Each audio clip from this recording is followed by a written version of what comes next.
nós tem um jeito de aprender. Tem gente que aprende lendo, tem gente que aprende escrevendo. Eu aprendo escrevendo.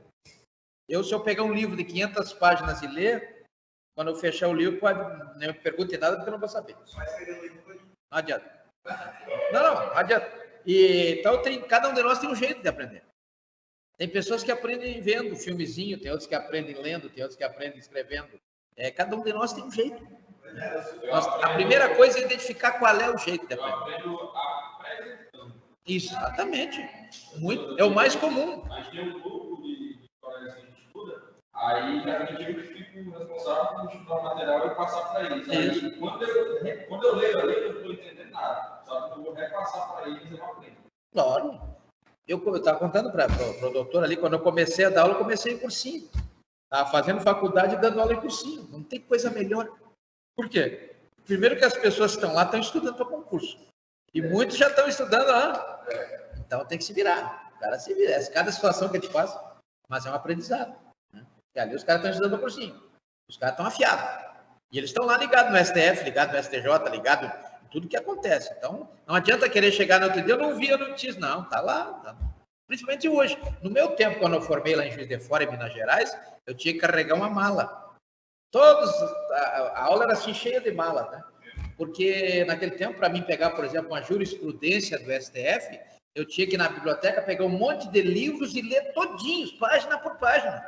Não tinha esse negócio de botar a palavra lá e pum, aparece. Não tinha nada disso. Tinha que ler todinho, para ver o que se enquadrava. Né? Então... Aí o MD, o aluno não pode fazer uma pesquisa que o senhor passou, se não for valer ponto. Não, mas aí já é outra questão. A questão é que nós estamos desenvolvendo hoje a exteligência. A exteligência, né? O certo naquele tempo era inteligência. Hoje o que está sendo desenvolvido é a exteligência. É como se nós andássemos com aqueles montes de pendrive grudado aqui, né? E aí, quando eu preciso de alguma coisa, eu vou lá fora no computador e vejo. Naquele tempo não tinha lá fora. Lá fora era ler, né? Então não tinha jeito. Então é a exteligência, né? Esse é o problema de hoje. E aí esquece mais rápido. A exteligência, porque o cara vem aqui, ele faz uma pesquisa, e aí ele se satisfaz com a pesquisa, quando ele sair ali no portão do shopping, ele já não sabe mais nada. Já nem lembra mais daquilo, já troca para outra coisa. Eu ensino médio, professor. Ainda não tinha acesso à internet, não tinha computador. Aí o que fazer? Eu estava de manhã, o professor passava a tarefa, ia para casa, almoçava, à tarde tinha que voltar para o biblioteca do colégio para ler o livro, aí para aquelas coisas de pauta. Aí transcrever o livro para as coisas por pauta. Isso. Foi a época que eu mais aprendi na minha vida. E na educação física, no início também, quando eu estava na tecnológica, a UFAC, também fui para a biblioteca da UFAC. Já no final, já começou a ter mais celular de internet, a gente começou a ficar mais tutelado no início. Mas é aquela coisa, a dificuldade corre no tempo. Eu acho que deveriam voltar a usar malinha de novo, né? Brincadeira. A gente fazia mesmo, fazia muitos resumos, o livro inteiro.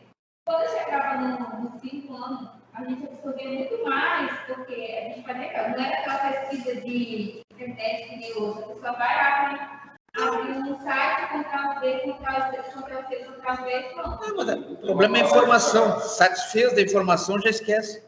Tem uma palestra do Bill Gates, numa universidade americana, que ele fala justamente sobre isso. Ele diz, olha, hoje em dia, qualquer pessoa tem no seu bolso uma tecnologia que é muito mais avançada do que os computadores da época das missões Apollo.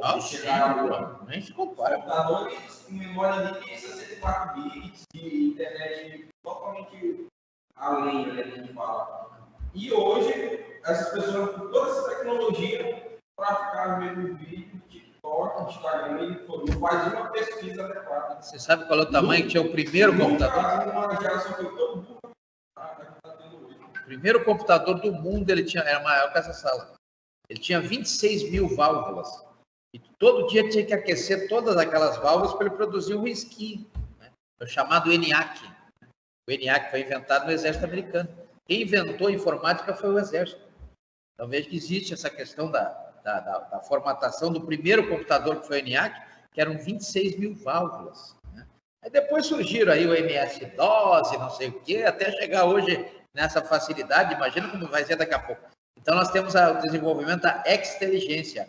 As pessoas estão deixando de ser inteligentes para ser exteligentes, né? Então, o caminho não é mais quem sabe, o caminho é como chegar no conhecimento. Só que ela tornou-se volátil, né? Os senhores mesmo vão lá, pesquisam, ficam satisfeitos com a pesquisa e acabou. No outro dia já é outro assunto.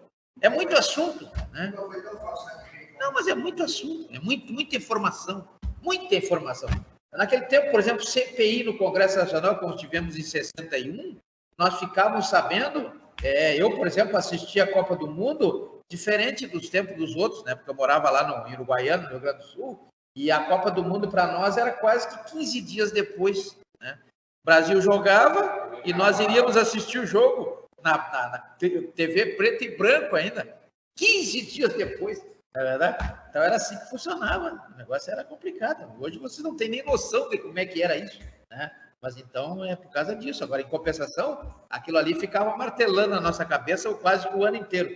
Hoje não, é questão de segundos. A facilidade também faz a gente ficar acomodado. No curso de educação física, eu lembro que, por período, eu enchi um caderno de 20 matérias. Por período. Terminei o período antes até os meus cadernos de educação física. Hoje, o caderno de 10 matérias é o segundo, desde o primeiro período aqui na faculdade. Aí, só que eu botei na minha cabeça que, de agora para frente, eu vou tentar me disciplinar mais, que vai vir o AB, vai vir prova de concurso, vai vir várias coisas que eu pretendo fazer. Mas se você acostumar com o celular na mão todo tempo, e envia por e-mail para o professor, você não tem mais interesse em aprender. Não. Exatamente. Mas e aí? Não responderam a minha pergunta. Qual é a lei que revoga o artigo 60, parágrafo 4º da Constituição Federal? Qual a lei que revoga? Eu não sei se É revoga, mas uma PEC, né? Pode suspender temporariamente o estado de guerra. Sim, e aí? Mas qual é a lei que revoga? Existe uma lei que revoga? Ou existe alguma lei que proíba essa revogação? Existe alguma lei que diga se é proibido revogar o artigo 6º, artigo 60, parágrafo 4º da Constituição Federal? Lá no artigo 60, parágrafo 4º, traz os itens que não podem ser revogados. Mas o próprio parágrafo 4º não pode ser revogado? Onde é que está isso? Né? Então, veja que existe uma certa fragilidade no ordenamento em função de que daqui a pouco aparece um senador ou um deputado e propõe uma PEC para revogar o parágrafo 4º do artigo 60 da Constituição Federal. E aí? Acabam-se as cláusulas PET, não é verdade? E revogar o artigo 60, que, na verdade, qual é a finalidade da emenda constitucional? A finalidade da emenda constitucional é exatamente em função de que a sociedade ela se transforma. A administração pública ela se transforma.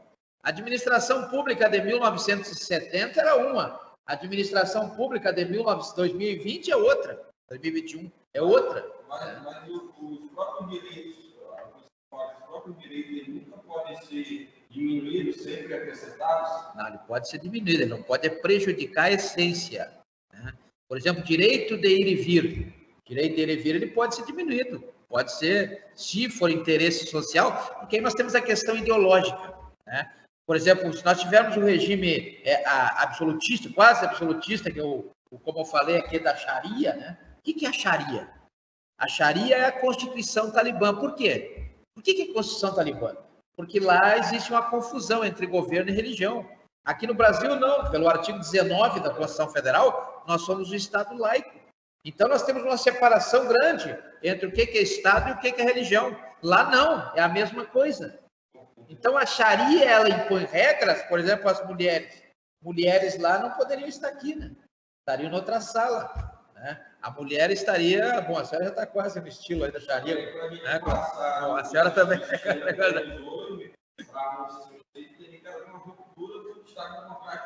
É o que aconteceu em 1513 com Marcílio de Pádua. Ele separou a primeira vez o Estado da religião. Né?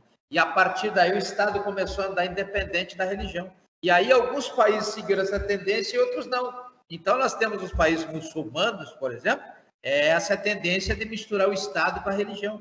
E aí surge a Sharia. Né? E a Sharia é uma constituição que ela diz exatamente quase o que é a nossa, em outras palavras, mas impõe regras muito mais duras. Então, lei e ordem.